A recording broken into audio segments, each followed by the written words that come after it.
Assalamualaikum warahmatullahi wabarakatuh. Halo Sobat Manis, gimana nih kabar kalian di masa pandemi kayak gini? Semoga kalian selalu sehat dan tetap baik-baik aja kan ya. Nah, di tayangan perdana kali ini bersama saya Eka Fitria di podcast Kamis Manis. Nah, Sobat Manis, kan kerasa nggak sih kalau kuliah di masa pandemi kayak gini tuh bener-bener beda. Mulai dari nggak ketemu teman-teman, bangun tidur tuh langsung buka laptop, buka HP, tugas banyak banget. Satu belum selesai, udah muncul lagi tuh tugas. Belum lagi nih ya, yang ikut organisasi nih, udah harus ngurus agenda, ngurus rapat, ngatur proker, yang deadline-nya tuh nggak kalah pentingnya dan nggak kalah mepetnya sama deadline kuliah. Nah, tapi teman-teman Sobat Manis, kalian tuh kalau apa yang kita tanam, pasti kita dapat apa yang kita tuai. Kalau kalian niat, kalau kalian bersungguh-sungguh ngejalaninya dengan ikhlas, pasti akan bermanfaat nih di kehidupan kita yang akan datang. Terutama pengalaman berorganisasi. Nah, karena di keadaan yang memungkinkan seperti kayak ini ya, sekarang ini, gimana kalau kita bahas nih satu topik yang menarik?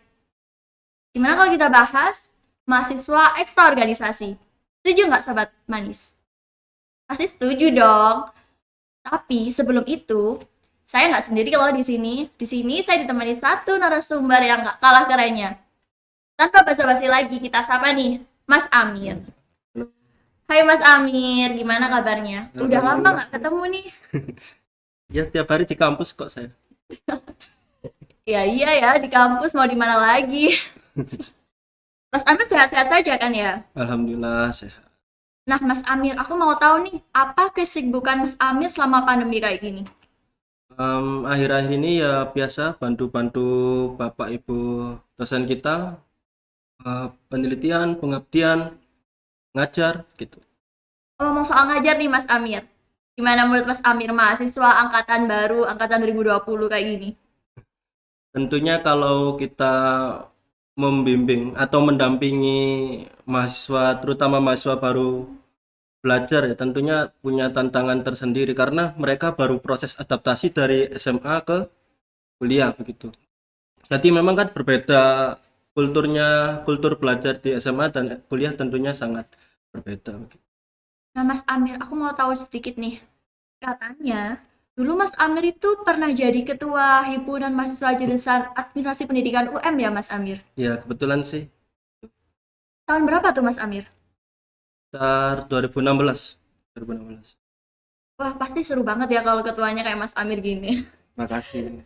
Nah Mas Amir, menurut Mas Amir, mahasiswa ekstra organisasi itu penting nggak sih? Semua sebelum saya jawab mungkin kita samakan persepsi dulu ya. Mahasiswa ekstra organisasi di sini yang dimaksud mahasiswa yang banyak mengikuti organisasi begitu ya. Benar Mas Amir. Oke. Sebelum saya masuk ke situ saya ingin mulai dari sini. Kita audiensnya kan mahasiswa AP, MP ya, terutama untuk teman-teman yang mahasiswa baru. Kita kuliah di administrasi pendidikan, kita belajar apa sih? Yang pertama manajemen, Benar sekali. kepemimpinan, supervisi. 3 poin utama ini tidak jauh dari kata Organisasi. organisasi. Nah, sederhananya kalau kita tidak berorganisasi maka ya berlainan dengan apa yang kita dipelajari di kelas. Maka kalau dijawab penting atau tidaknya, ya menurut saya penting. Kalau pengalaman saya pribadi, saya dulu mengikuti organisasi itu saya jadikan sebagai laboratorium saya. Saya ikut organisasi apa, itu laboratorium saya. Lah, tempat laboratorium itu kan tempat kita mempraktikkan apa yang kita pelajari di kelas. Contoh, kalau kita misalkan belajar tentang kepemimpinan itu misalkan kelas-kelas kepemimpinan itu ada top leader, ada middle leader sampai lower leader. Nah, tiga-tiganya ini saya pernah. Dari lower leader anggota, saya HMC tahun 2015 anggota. Tahun 2016 karena nggak tahu karena katanya sih karena ganteng dan berkarisma, Waduh, gimana nih teman-teman? akhirnya jadi ketua di tahun 2016, ketua HMC 2016. Akhirnya di tahun 2017 saya nggak mau lagi jadi top leader lagi, di ketua lagi. Akhirnya saya 2017 itu jadi ketua komisi di Dewan Mahasiswa Fakultas. Artinya apa? Saya ketua yang tertinggi pernah, menengah pernah, lower pernah. Jadi teman-teman kalau misalkan ingin mempraktikkan apa yang kita pelajari di kelas seperti itu atau mengembangkan keilmuan kita, ya ayo mari berorganisasi seperti itu. Nah, kan di sini ekstra organisasi ya. Jadi kan lebih dari satu organisasi. Kalau ikut organisasi satu aja tuh pasti aman kan ya. Kalau lebih dari satu gimana Mas Amir? Kalau mengikuti lebih dari satu, yang terpenting sebenarnya manajemen waktu sih, manajemen waktu. Tapi ada juga teman-teman yang ya namanya kita kuliah, tugas utama kita kan belajar. Tugas utama kita belajar. Jadi misalkan waktu kita banyak untuk belajar, sisa-sisa waktu itu ya sebaiknya kita pakai untuk berorganisasi. Nah, kemudian misalkan kita punya lebih dari satu organisasi, kita harus pinter-pinter memanage waktu itu tadi. Kalau pengalaman saya pribadi dulu, zaman-zaman saya masih aktif di organisasi kemahasiswaan itu, ya mungkin tidur itu ya 1-2 jam, kuliah pagi ndak mandi, bolos kuliah izin lewat grup WA selfie itu pernah. Jadi pengalaman-pengalaman seperti itu ya nanti kalau punya anak dua cowok cewek Waduh. itu bisa diceritakan gitu. Itu sih. Kalau dulu Mas Amir ikutnya satu atau lebih? Kalau dalam hitungan 1 tahun bisa lebih dari satu. Apa aja itu Mas Amir? Oke, kalau misalkan di organisasi kemasyarakatan di rumah saya pernah Kartar, Karang Taruna pernah. Kalau utamanya di kemahasiswaan itu ke HMJ tentunya. Kemudian IMAPSI, Ikatan Mahasiswa Administrasi dan Manajemen Pendidikan Seluruh Indonesia. Kemudian yang ketiga TMF, saya pernah. Alkipsi, Aliansi Mahasiswa Legislatif Keguruan dan Ilmu Pendidikan Seluruh Indonesia, saya pernah. Itu sih. Sibuk banget ya ternyata Mas Amir ini. Nah, ada nggak sih Mas tips atau saran selain manajemen waktu agar kita bisa ikut lebih dari satu organisasi? Tentunya yang pertama, yang jelas, kalau misalkan kita punya bakat dan minat, misalkan kita di VIP punya UA banyak sekali, Iya. Opium, MP3, Beyond Duty dan lain sebagainya. Bahkan di jurusan, setahu saya itu juga punya komunitas-komunitas. Misalkan kalau dulu ada Simponi AP yang berkaitan dengan musik, AP Sport yang berkaitan dengan olahraga dan seterusnya. Nah, kalau misalkan kita ingin berorganisasi minimal satu, ikutilah yang sesuai dengan bakat minat kita. Itu satu.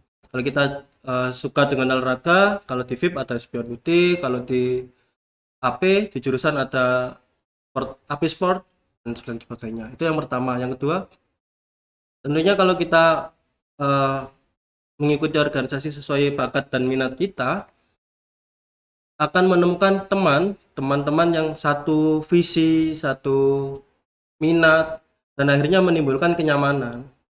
Nah, kenyamanan itu yang penting dalam kita mengikuti organisasi. Jadi lingkungan tuh juga berpengaruh ya Mas Amir? Sangat berpengaruh.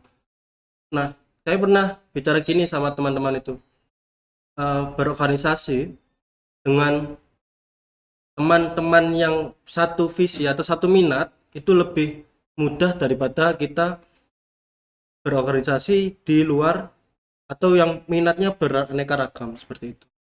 Nah, misalkan kita pernah berkutat, atau adik sekarang di HMJAP. Iya Mas. Adik saya angkatan sampean. Ya, kalau misalkan kita di HMJ itu minatnya beraneka ragam. Ada yang minat olahraga, ada yang minat di akademiknya kuat banget. Ada yang minatnya shopping, itu saya minatnya shopping tuh.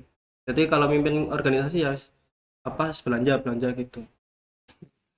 Nah Mas, ngomong soal akademik tadi ya, Mas Amir lebih setuju mana sih?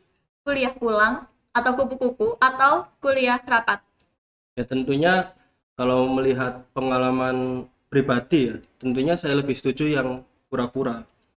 Tapi catatan seperti ini, sebenarnya boleh saja kita menjadi mahasiswa itu tidak mengikuti organisasi, boleh, sangat-sangat boleh. Karena memang tugas kita kuliah itu belajar. Tapi kita harus melakukan sesuatu, artinya serius di bidangnya masing-masing. Misalkan saya serius di kuliah, ya saya harus prestasi, saya harus mendapatkan prestasi baik itu berupa IPK, baik berupa yang akademik maupun non akademik. Banyak lomba-lomba saya lihat mahasiswa di FIP terutama, banyak kok mahasiswa yang di luar organisasi itu berprestasi. Tapi kalau kita berorganisasi akan lebih banyak manfaatnya. Kita bisa mengenal lebih banyak orang, kita punya relasi, Iya. kita bisa dapat ilmu, misalkan bagaimana sih menghadapi orang lain. Nah, kalau Mas Amir sendiri, dulu sewaktu di HMJ itu lingkungannya Mas Amir tergolong menyenangkan atau seperti apa? Ya tentunya menyenangkan. Kalau ingat tahun-tahun saya, Ya. bahkan saya jadi anggota, saya punya ketua itu ya lucu bang, gantengnya nggak saya kayak saya, cuman dia Waduh, lucu, cuman nggak ganteng, cuman lucu tapi nggak ganteng. gitu ya kan? Kalau nanti biar kalau ketua sebelum saya nonton atau dengar, biar nanti kalau jadi pemateri di sini juga biar menyerap Biar balik. gitu ya. Jadi seneng kalau saya jadi anggota itu, ya senang. Zaman saya jadi ketua senang, TMF senang, ya nyaman. Bagaimana kita membawa diri kita aja sih. Oke, bisa saya simpulkan kalau ekstra organisasi itu yang terpenting, lingkungan kita harus mendukung dan kita harus berani dan memanajemen waktunya. Hmm.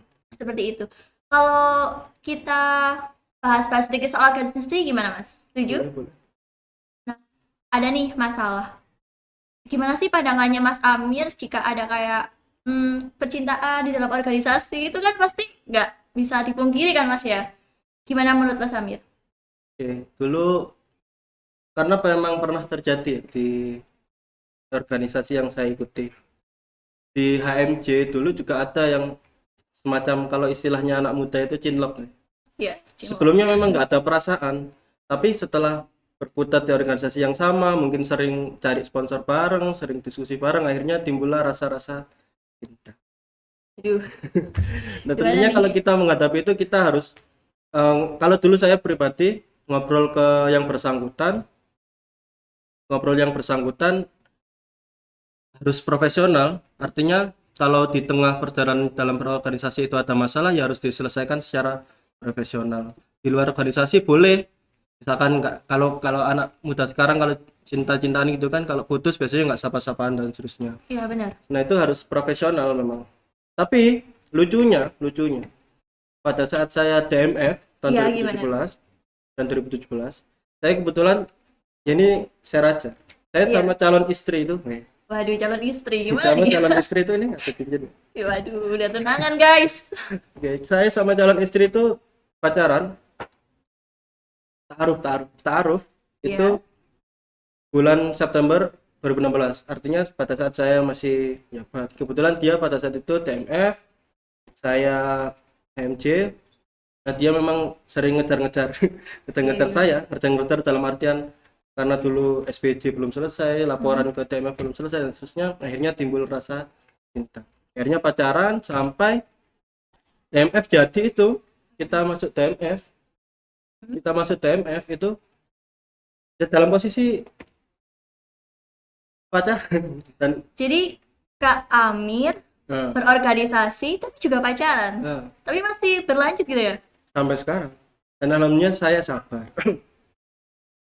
Jadi di tahun 2011 saat saya TMF itu, ya ada dalam posisi pacaran. Jadi itu tadi laboratorium itu tadi.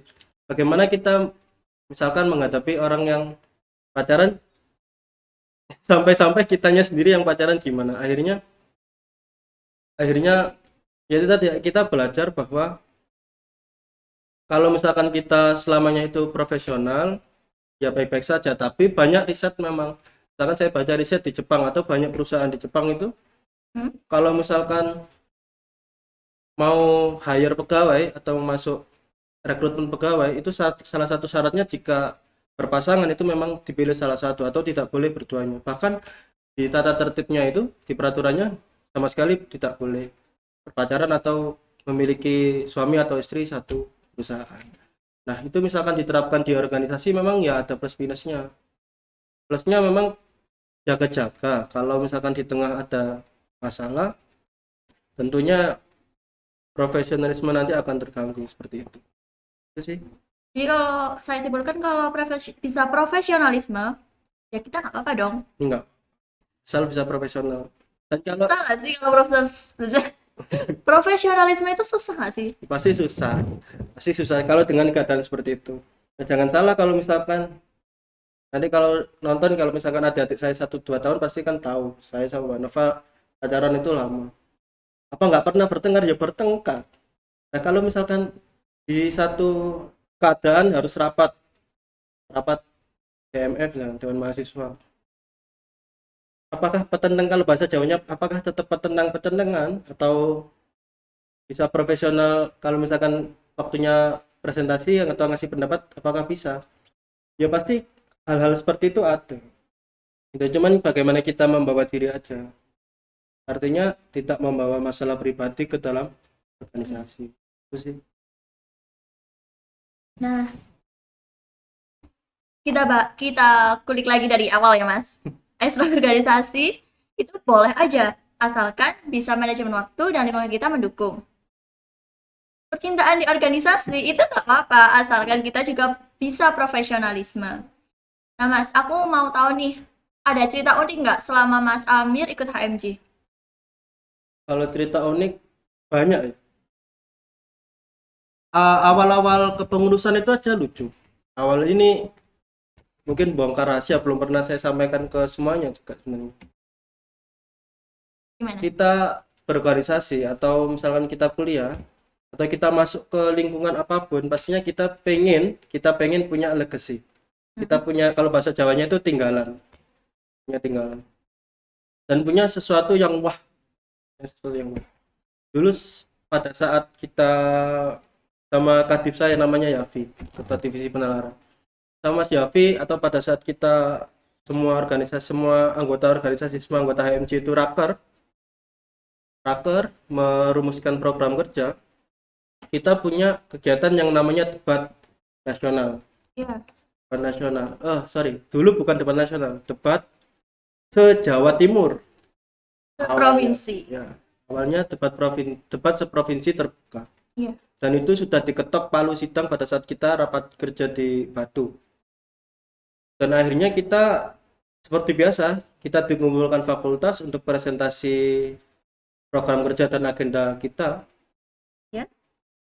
Pada saat itu saya pas presentasi kebetulan di akhir sekali. Peserta terakhir. Setelah terakhir yang presentasi. Malamnya saya ngobrol sama Mas Yafi. Ya, ini kok kita lingkupnya cuman Jawa Timur ya, yang lain nasional, Jawa dan seterusnya. Dan Yafi itu pada saat itu nggak tahu tidur atau pas apa gitu, nggak terlalu memperhatikan saya ngomong. Terus dia mungkin tidur, terus saya main-main lagi keluar sama teman-teman organisasi yang lain. Besoknya saya presentasi debat, saya ngomong di depan itu debat nasional atau debat Jawa gitu. Iya. Saya lupa, debat Jawa atau debat nasional gitu. Setelah saya presentasi itu kembali ke kamar hotel, ya Mas Yafi itu meso-meso gitu lah, lucu. Sampai sekarang itu Mas Yafi kalau lihat saya tuh gitu tuh. Banyak sih hal lucu, mulai dari kita osjur misalnya, aspek jurusan di, kalau dulu kan belum ada pandemi gini, kita di luar tujuh Bantalun malam ada berita babi hutan lepas. Babi hutan lepas itu, walaupun itu cerita atau enggak, itu benar atau enggak tahu ya, tapi pada saat itu saya instruksikan yang cowok-cowok itu keluar semua, nggak boleh tidur, yang cewek-cewek suruh tidur. Ya banyak lah hal lucu di kita. Nah, aku mau minta saran atau pesan kesan buat mahasiswa angkatan sekarang dan angkatan yang sebelumnya. Ada nggak sih saran soal organisasi buat teman-teman manis? Oke. Kalau saran yang pertama, khususnya untuk organisasi atau semua mahasiswa, jaga hubungan erat baik antar mahasiswa yang aktif maupun yang sudah alumni yang tidak aktif. Banyak kok mahasiswa kita itu alumni-alumni kita tuh yang masih di kampus atau bahkan satu daerah dengan kita. Maksud saya apa? Relasi dengan kakak-kakak kita, bahkan adik-adik kita itu penting. Bahkan kita nanti suatu saat butuh pekerjaan. Wah, ada teman yang bekerja atau kakak tingkat yang bekerja. Tentunya hal-hal seperti itu memudahkan kita dalam mencari pekerjaan. Itu satu. Tentunya yang pertama jelas bangun hubungan yang harmonis antara mahasiswa yang aktif maupun yang sudah alumni. Harmonis itu yang kayak gimana, Mas? Kalau bahasa-bahasa anak kopian kayak ketua sampean itu namanya siapa? Mas Furkon nih, sambil ngopi.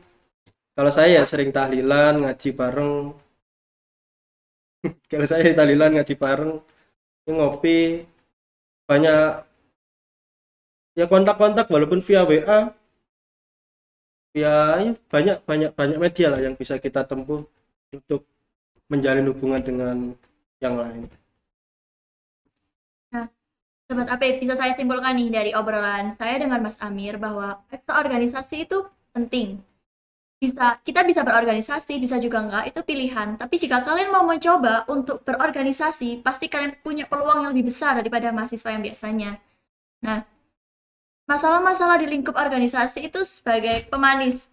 Bagaimana cara kita bisa bersikap lebih dewasa untuk kehidupan kita yang akan datang. Karena kita udah cukup lama nih ya Mas ngobrolnya. Kita sudahi saja sampai di sini. Tetap semangat, tetap jaga kesehatan, dan tetap tersenyum agar kalian tambah manis seperti podcast kita Kamis Manis. Saya Eko Fitria, pamit undur diri. Wassalamualaikum warahmatullahi wabarakatuh.